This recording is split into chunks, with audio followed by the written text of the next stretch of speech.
Gubernur menyebutkan pesantren ancur karena politik salah, itu saya simpulkan gubernur tolol, itu saya simpulkan gubernur blon, itu saya gambarkan gubernur kurang ajar. Gubernur tolol. Nah, bagi saya lebih baik jadi pemimpin yang dianggap tolol, tapi bisa berbuat yang terbaik bagi kepentingan masyarakat.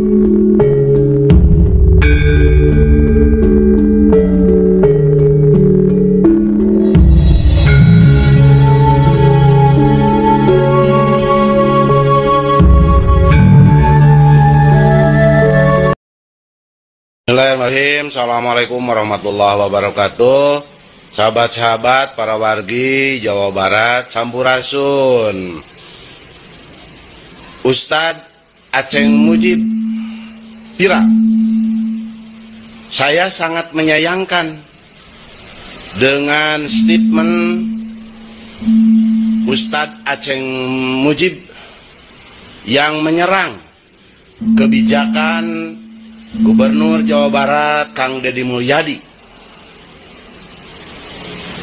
Yang pertama, statementnya yang menyatakan bahwa Gubernur Jawa Barat adalah gubernur yang tolol. Yang kedua, dengan lantang Ustadz Aceng Mujib ngajak gelut kepada gubernur. Saya sangat menyayangkan jika sikap, perilaku, gaya dakwah para kiai radikal seperti ini. Kepada para orang tua, sejatinya bijak mengirim anak-anaknya menjadi santri di pondok pesantren seperti ini. Saya khawatir ketika pimpinan pondoknya seperti ini, radikal seperti ini, kata-katanya tidak merupakan kata-kata yang bagus, yang lembut sebagai seorang kiai. Padahal saya tahu pasti beliau mengenal kulu kaulan sadida, pasti beliau tahu kulu kaulan ma'rufa.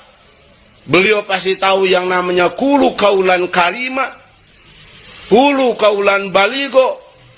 Tapi saya sangat kaget dengan statement Ustadz Aceng Mujib, salah seorang ustadz dari Garut, yang membuat pernyataan yang menurut saya jauh dari rasa-rasa, dari sikap-sikap, dari perilaku-perilaku sebagai seorang kiai.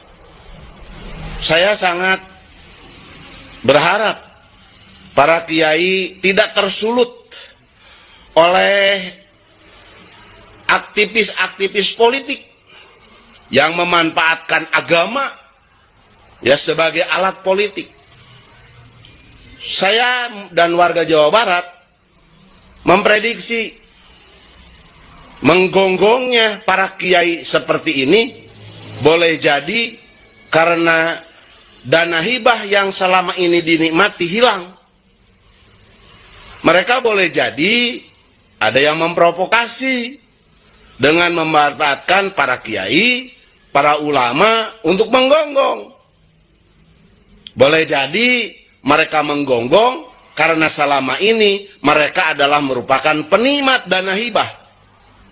Gubernur Jawa Barat tahun ini lebih fokus kepada keadilan sosial bagi seluruh rakyat Indonesia.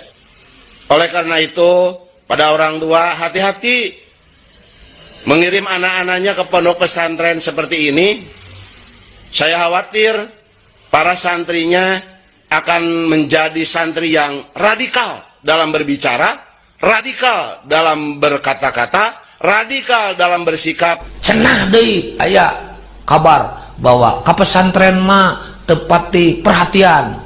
Saya baca lebih-lebih misalnya kalau pesantren sok ancur karena politik disalahkan. Nah, lamun gubernur nyebutkan pesantren ancur karena politik salah, itu saya simpulkan gubernur tolol, itu saya simpulkan gubernur blon, itu saya gambarkan gubernur kurang ajar. Saya ngomong seperti ini tanggung jawab aing jeung gerutna.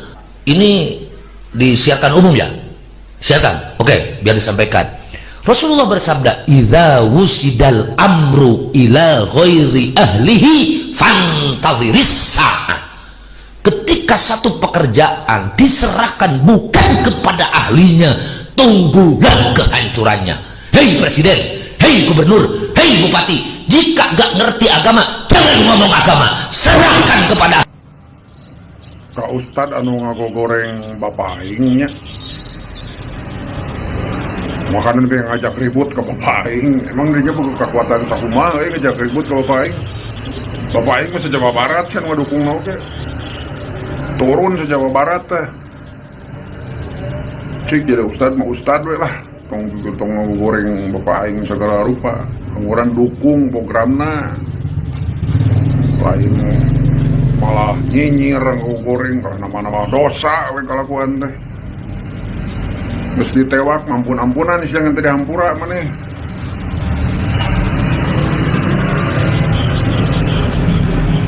Kalau teu ngarti wae kana keterangan maneh mah.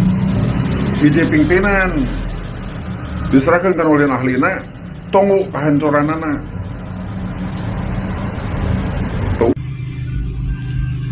Ah, bieu isuk-isuk kurang muka TikTok, sup.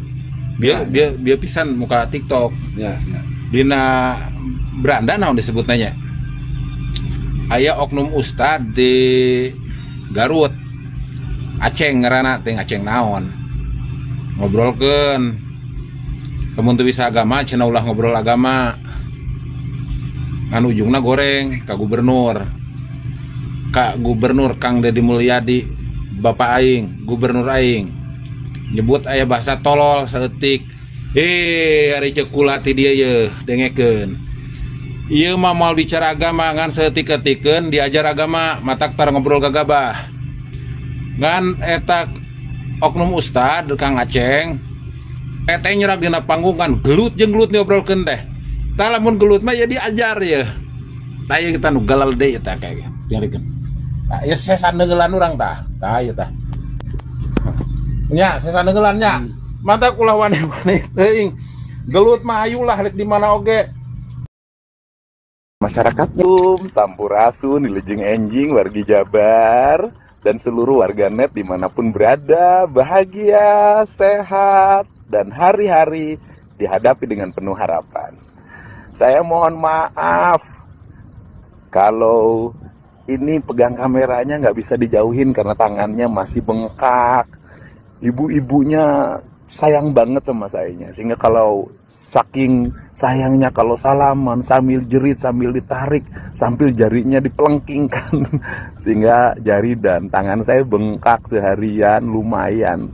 Itu problemnya. Dulu saya pernah jatuh, kemudian jarinya mengalami masalah dan engkel tangannya mengalami masalah, sehingga kalau mendapat hentakan pasti trauma dan bengkak. Sehingga nanti saya mohon maaf salamannya tidak bisa langsung diulurkan, apalagi jumlah ribuan di kota Bekasi, karena saya harus rehat dulu tangannya selama sebulan biar sembuh lagi.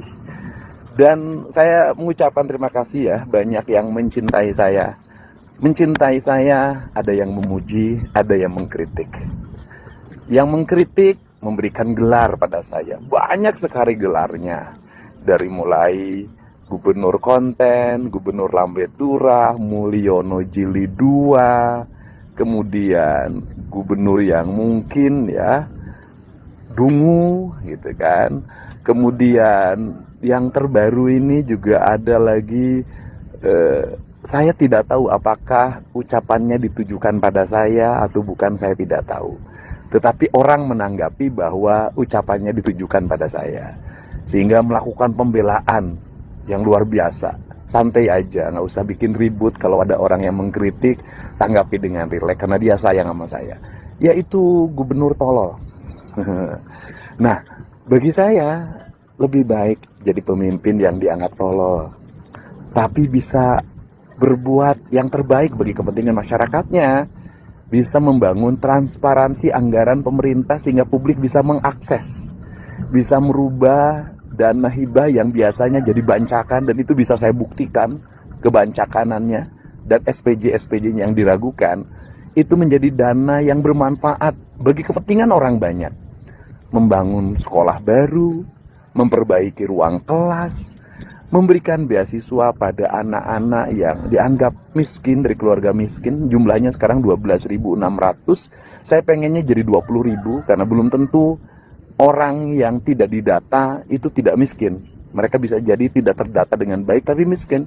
Saya pengen jadi 20.000 mereka sekolah di sekolah pemerintah dan kemudian nanti mendapat alokasi 3,6 juta untuk beli sepatu, beli baju, sekolah, dan mereka bisa bersekolah dengan baik. Kemudian juga memberikan beasiswa untuk santri. Kita sudah menyiapkan beasiswa untuk santri yang tidak mampu di seluruh provinsi Jawa Barat. Jalan-jalan sudah mulai dibangun mulu sekarang di berbagai tempat, walaupun kita baru fokus pada jalan provinsi karena itu yang menjadi kewajiban kita.